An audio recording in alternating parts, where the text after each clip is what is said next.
Hello friends, मैं विकास कुमार आप सभी का स्वागत करता हूं my YouTube channel Mathura coaching centre में। तो दोस्तों, आज हम देखने वाले हैं एसएससी जीडी का मॉक टेस्ट। ठीक है। और रोज़ाना आपको पता है ये दोस्तों, एसएससी जीडी के मॉक टेस्ट चल रहे हैं जिसमें हम दोस्तों टॉप 5 मैथ के क्वेश्चन कराते हैं। जी दोस्तों, आज हमारा जो मॉक टेस्ट है ये दोस्तों हमारा 67। ठीक है, 67 नहीं, सॉरी 66। ठीक है। और दोस्तों, मैंने इससे पहले 65 मॉक टेस्ट करा दिए हैं जिसमें हमारे 5 ही क्वेश्चन होते हैं। अगर वो नहीं देखे हैं तो उन्हें जाकर भाई ज़रूर देखें। ओके, तो आज ही कल स्टार्ट करते हैं बिना देरी के। तो देखिए, क्वेश्चन नंबर 1 हमारा स्क्रीन पर आ चुका है, आप देख सकते हो। और मेरी सभी भाई बहन से भाई एक हाथ जोड़ के एक विनती है, अगर दोस्तों आप वीडियो यहाँ पर देख रहे हो तो भाई लाइक कर देना। ठीक है, आपसे बस एक छोटा सा काम मांग रहा हूँ, आप वीडियो को लाइक ज़रूर करना। ठीक है। तो क्वेश्चन नंबर 1 अब हम भाई पढ़ लेते हैं। और मैं जो दोस्तों जो आपको ये 5 जो क्वेश्चन करा रहा हूँ ये एसएससी द्वारा पूछे गए प्रश्न है। ठीक है। कुछ क्वेश्चन भाई ऐसे इसमें होंगे जो हाल ही में दोस्तों एसएससी एमटीएस का एग्ज़ाम हुए थे उससे क्वेश्चन होंगे, और कुछ दोस्तों जीडी से संबंधित क्वेश्चन होंगे। ठीक है ना। तो देखिए, क्वेश्चन नंबर 1 हम देख लेते हैं। एक वस्तु का अंकित मूल्य रुपये 2500 और विक्रय मूल्य रुपये 1800 है, तो छूट प्रतिशत क्या होगा। ठीक है। भाई ये बताइए, एक वस्तु का जो देखा दे रखा है आपको भाई प्रिंट रेट, वो दे रखा है आपको भाई कितना, 2500 रुपये। ठीक है। और वो आपको जो सेलिंग प्राइस दे रखा है यानी विक्रय मूल्य आपको दे रखा है यानी एसपी, वो दे रखा है भाई 1800 रुपये। ठीक है। भाई देखिए, उसका जो अंकित मूल्य है 2500 है और एसपी उसका 1800 है। तो अगर यहाँ से मैं देख पाऊँ तो भाई छूट कितने रुपए की मिली। छूट यहाँ से मिली भाई 2500 की चीज़ को 1800 में दे दिया, तो यहाँ छूट मिली भाई मुझे भाई 700 रुपये की। ठीक है। बट दोस्तों, उसने यहाँ जो छूट पूछी है वो भाई परसेंटेज में पूछी है, उसने पूछा है छूट प्रतिशत। ठीक है। तो मैंने भाई आपको कई बार बताया है, जो डिस्काउंट होता है यानी जो छूट होती है वो हमेशा दोस्तों वो कैलकुलेट भाई किस पर होती है, वो होती है हमारी प्रिंट रेट पर यानी अंकित मूल्य पर। ओके। तो अब आप ये बताइए, जो 700 है वो दोस्तों 2500 का कितना परसेंट है, हमारा आंसर यही होगा। ठीक है। तो यहाँ से अगर मैं कैलकुलेशन करूँ तो जीरो से ये 2 जीरो कट जाएंगे यहाँ से, और यहाँ से कट जाएगा 2500 का 100, तो जो ऊपर बचा वो बचा भाई आपका 7 × 4 = 28%। ठीक है। जो छूट रही होगी वो रही है हमारी ऑप्शन नंबर ए 28%। ठीक है।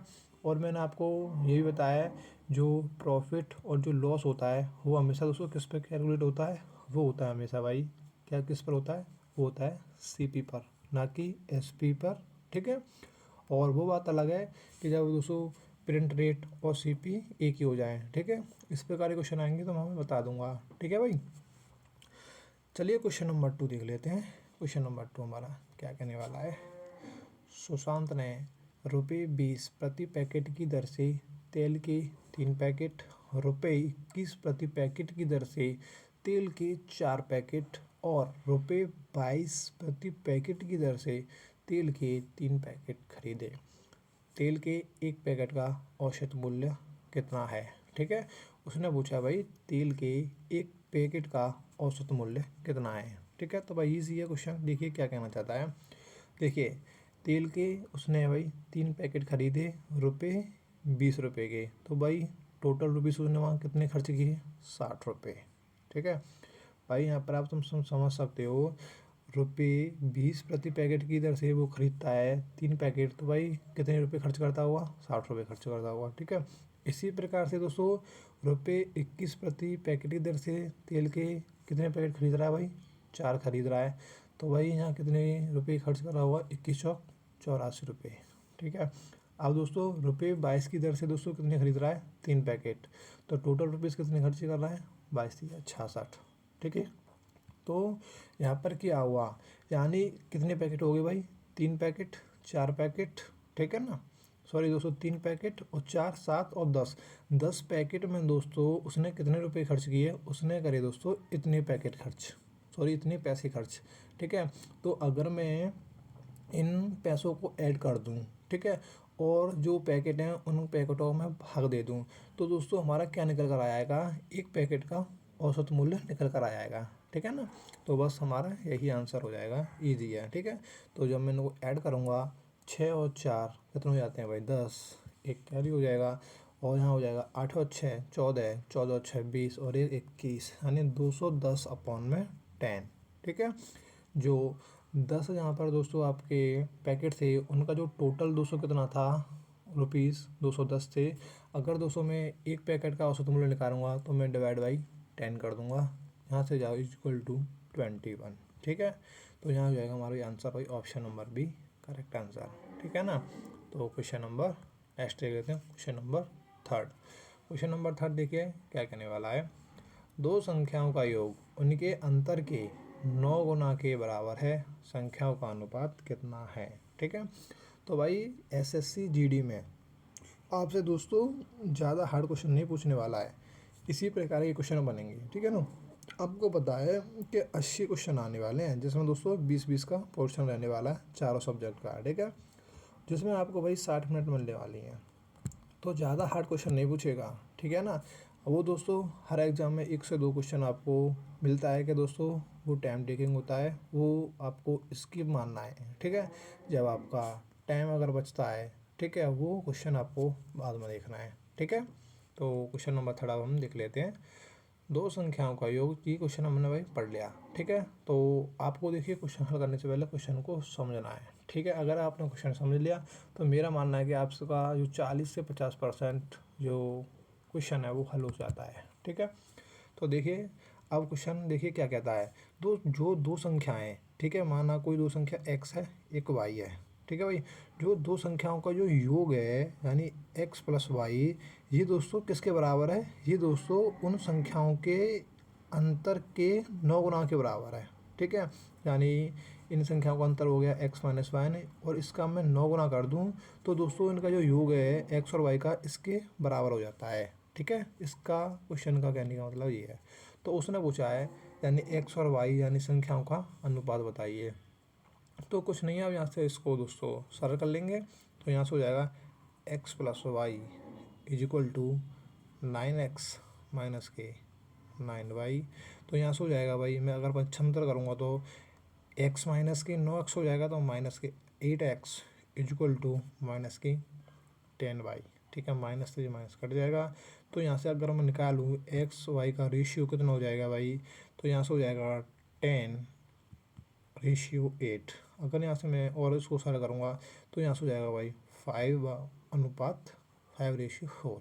ठीक है ना, तो यहाँ पर जो हो जाएगा हमारा option number A correct answer. ठीक है भाई, तो क्वेश्चन ईजी था। ठीक है, तो नेक्स्ट क्वेश्चन ले लेते हैं। नेक्स्ट क्वेश्चन दोस्तों हमारा क्या कहने वाला है, क्वेश्चन नंबर 4। क्वेश्चन नंबर 4 देखिए आपको दिख रहा होगा स्क्रीन पर। ठीक है ना भाई, देखिए क्या कहने वाला है, दो पाइप ए और बी एक टंकी को क्रमशः 21 घंटे और 18 घंटे में भर सकते हैं। यदि दोनों पाइप एक साथ खोले जाते हैं तो टंकी को भरने में कितना समय लगेगा। ठीक है, तो भाई अपना देखिए टाइम एंड वर्क का चैप्टर पढ़ा होगा, और जो आपकी जो पाइप टंकी है इसी से दोस्तों संबंधित ये चैप्टर है। ठीक है, इसमें क्या होता है, एक पाइप दोस्तों भरने वाला होता है तो एक पाइप खाली करने वाला होता है, बस इसमें इतना फ़र्क होता है, वो दोस्तों प्लस माइनस से आपको इजीली पता चल जाता है। ठीक है, जिस प्रकार के क्वेश्चन आएंगे पाइप टंकी के मैं आपको वहाँ बताता चलूँगा। ओके, तो भाई क्या है, एक पाइप ए है एक बी है। ठीक है, तो एक टंकी को क्या करते हैं, जो ए है वो 21 घंटे में भर देता है, और एक बी है वो आपके 18 घंटे में भर देता है। ठीक है, अब जो टंकी को भरता है वो टंकी में जो भी पानी है या जो भी है वो मैंने मान लिया कि उसमें दोस्तों टंकी में मैंने मान लिया दोस्तों इतना पानी है। ठीक है, वो तो आपको मानना पड़ेगा, तो वो हम क्या मानते हैं दोस्तों, उसे मानते हैं हम यहाँ एलसीएम। ठीक है, हालांकि यहाँ पर आप तुम कोई सी भी संख्या मान सकते हो, उससे कुछ फ़र्क नहीं पड़ने वाला है, बट दोस्तों यहाँ पर आप एलसीएम मान लेते हो तो उससे आपकी कैलकुलेशन सरल हो जाएगी। ठीक है, यहाँ आप कुछ भी मान लो, एक मान लो, दो मान लो, तीन मान लो, चार, उससे कुछ नहीं फर्क पड़ेगा, बल्कि आपकी थोड़ी कैलकुलेशन हार्ड हो जाएगी। ठीक है ना, तो अब यहाँ पे हम देख लेते हैं। तो मैंने मान लिया यहाँ पर टंकी जो भरी हुई थी, यहाँ मतलब कि वो टोटल टंकी में पानी आता था वो मान लिया मैंने, उसका एलसीएम मान लेते हैं। ठीक है, तो 21 और 18 का मैं एलसीएम लूँगा तो वो हो जाएगा भाई आपका 126। ठीक है, तो ये क्या होगा, जो ए है दोस्तों 126 लीटर पानी है या जो भी है वो दोस्तों उसे 21 घंटे में भरता है, तो भाई पर आवर यानी एक घंटे में कितना भर रहा होगा, 21 छक्के 126। ठीक है, और दोस्तों जो बी है वो उसी टंकी को दोस्तों 18 घंटे में भरता है। तो दोस्तों एक घंटे में कितना भर रहा होगा, 18 सत्ते 126, यानी कि 7 लीटर पानी भर रहा होगा। ठीक है। अब दोस्तों ये जो पानी है यानी 126 लीटर पानी है, जो भी है काम है जो भी है, ठीक है ना, तो ये आपको दोस्तों मिलकर करना है। ठीक है। उसने बोला यदि दोनों पाइप एक साथ खुले जाते हैं, तो दोनों पाइप खुले जाते हैं। जो ए है दोस्तों एक घंटे में 6 भर देता है, 6 लीटर पानी भर देता है, और बी है वो दूसरे घंटे में 7 भर देता है। ठीक है। तो दोस्तों एक घंटे में दोस्तों दोनों खुले जाते हैं, तो भाई कितना भर देंगे, एक घंटे में दोनों भर देंगे भाई 13 लीटर। ठीक है। बट मुझे दोस्तों भरवाना कितना है, मुझे भरवाना है 126। ठीक है।